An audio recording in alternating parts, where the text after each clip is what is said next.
자, 이게 무슨 얘기냐면요. 유튜브에 여태까지 그 폭락론을 주장했던 사람들이나 경제 위기설 주장했던 분들 요즘 좀 조용한 것 같은데 요즘들 뭐 어디서 뭐 하고 계시는지 잘 모르겠어요. 사자 집을 사자 내 집에 살자. 안녕하세요. 부동산 부자 공식의 한정훈입니다.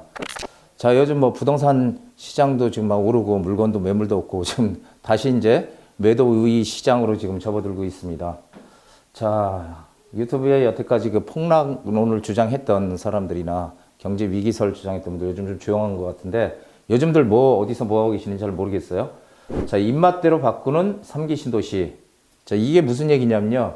요즘 가장 뜨거운 키워드가 청년입니다. 이 청년들이 지금 아주 뭐 뜨거운 키워드인데 역시 이것들이 바로 그 내년 선거와 연관이 돼 있다 이런 얘기죠. 그래서 한번 짚어보도록 하겠습니다. 자, 내년 총선용 공약 해가지고 뭐 청년 정책 남발, 그 다음에 뭐 청년 수당 지급 모두가 다 청년이에요. 청년. 예, 청년에 지금 다 포인트가 맞춰져 있습니다.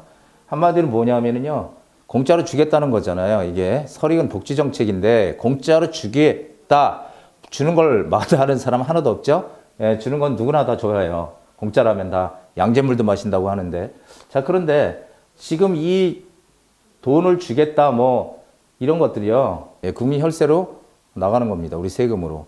그런데 직장 없고 집 없는 이 청년들한테 이 혜택 주겠다는 거 뭐 이렇게 나쁘게 생각하는 사람은 없을 거예요.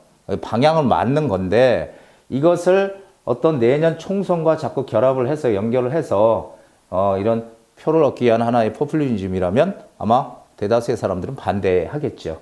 그런데다가 최근에 기사 이거 나왔죠? 3기 신도시, 청년 신도시로 설계하겠다. 이거 황당무계한 아주 그냥 파격적인 공약입니다. 이게 어디서 나왔어요? 민주당에서 나왔어요. 3기 신도시를 임대 아파트로 채우겠다는 거예요. 임대로. 이게 말이 되는 소리입니까, 이게? 자, 그래서 이게 청년 신도시, 이게 뭐예요? 총선의 핵심 공약이랍니다. 총선의 핵심 공약. 지금 정권을 잡고 있는 민주당에서 얘기하는 거니까 만약에 이게 끝나면은 시행될 가능성이 크거든요. 이게 핵심 공약이라고 하는데 3기 신도시를 뭘로 하겠다? 청년 신도시. 아, 그래서 청년이라는 단어가 키워드가 되는 겁니다, 요즘. 자, 그렇다면은 이 3기 신도시를 기다리며 집을 안 사고 대기하던 30, 40 세대들이 황당해졌다. 이거 신문기사 나온 얘기예요. 황당해졌다. 왜 황당해졌습니까? 자기가 해당이 안 된다는 거예요. 청년에 해당이 돼야지 혜택을 얻는데 청년에 해당이 안 된대요. 그러면은 그래서 어찌됐든 내 집 장만을 하려고 신도시에 뭔가 계획을 세우고 있던 분들이 황당해졌다는 겁니다.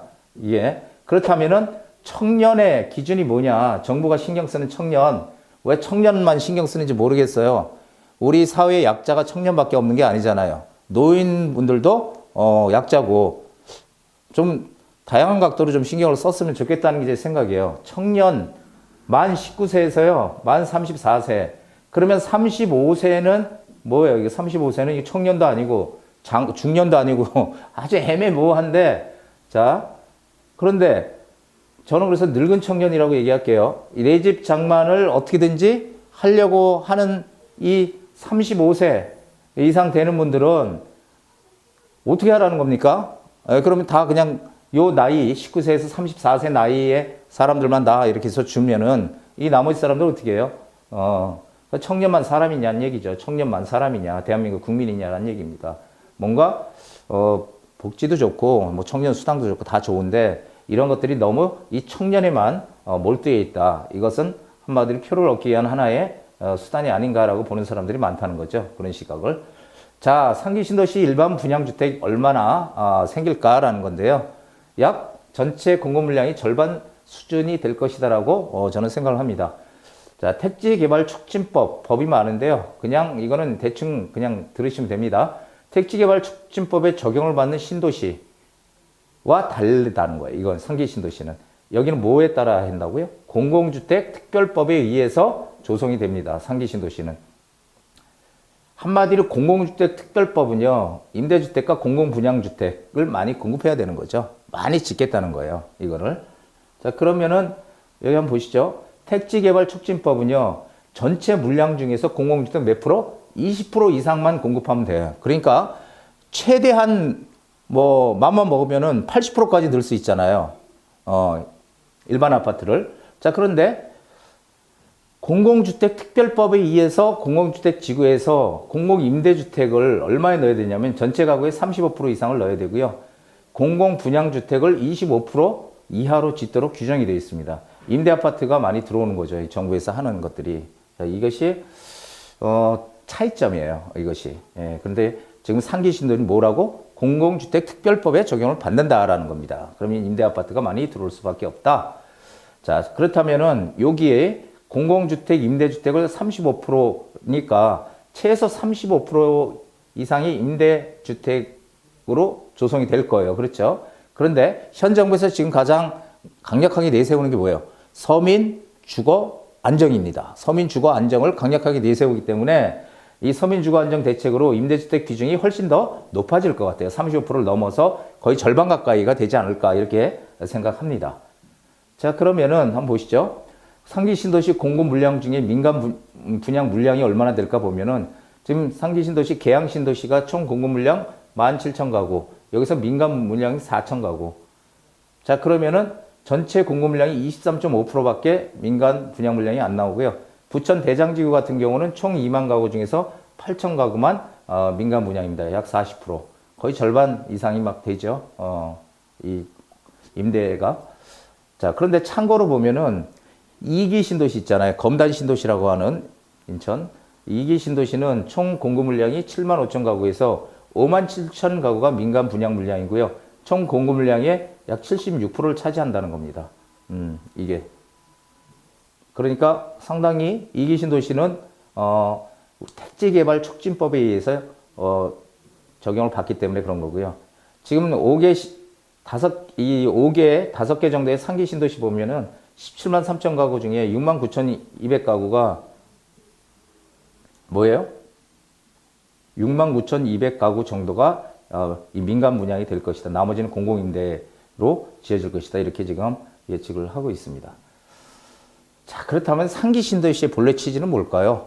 1기, 2기, 3기, 상기 신도시 끝나면 또 4기 신도시 또 나올 수도 있어요. 확실치는 않지만, 근데 과연 언제 될지 모르겠죠. 저는 이거 뭐 안 된다고 보는 사람이니까. 그런데 취지는 이렇습니다. 서울 주택 수요를 신도시를 만들어서 교통망을 확충시키고 일자리도 만들면 그러면은 서울로 들어오는 수요가 분산이 될 것이다. 그렇게 되면은 집값이 좀 안정되지 않겠느냐라는 게 본래 이 신도시의 본래 취지입니다. 그런데 문제는 바로 이거죠. 이게 일반 분양 주택이 이 공급이 작아지게 되면요. 그리고 임대가 왕창 늘어난다. 임대가 확대된다. 크게 늘어난다면 이 서울 주택 수요 분산의 효과는 전혀 없을 것이다라는 겁니다. 전혀. 있으면 좋은데 거의 없을 거다라고 저는 이제 판단을 합니다. 왜냐하면은 항상 그런 거 있잖아요. 사람들은 내 주변에 그래도 이런 임대 아파트들이 많이 들어온다. 그렇다면은 왠지 좀 꺼림칙해. 그렇죠? 임대 아파트는 뭐 서민 아파트 이런 그 선입관이 있어서 그렇고 사실 또 그렇잖아요. 그렇죠? 정부에서 짓는 거니까 그렇게 되면은 그쪽으로 사람들이 안 갈 가능성이 크다는 겁니다. 그 신도시에다 그 임대 아파트, 임대 분양, 공공 분양 이런 거 많이 짓게 되면은 확실히 수요가 몰리지 않을 것이다라는 얘기죠. 자, 현대 부동산 지금 한번 보시죠. 지금 심각한 양극화입니다. 저는 이 기사를 보고 깜짝 놀랐는데요. 상위 10%가 1억이 오를 때 하위 10%가 100만 원 올랐답니다.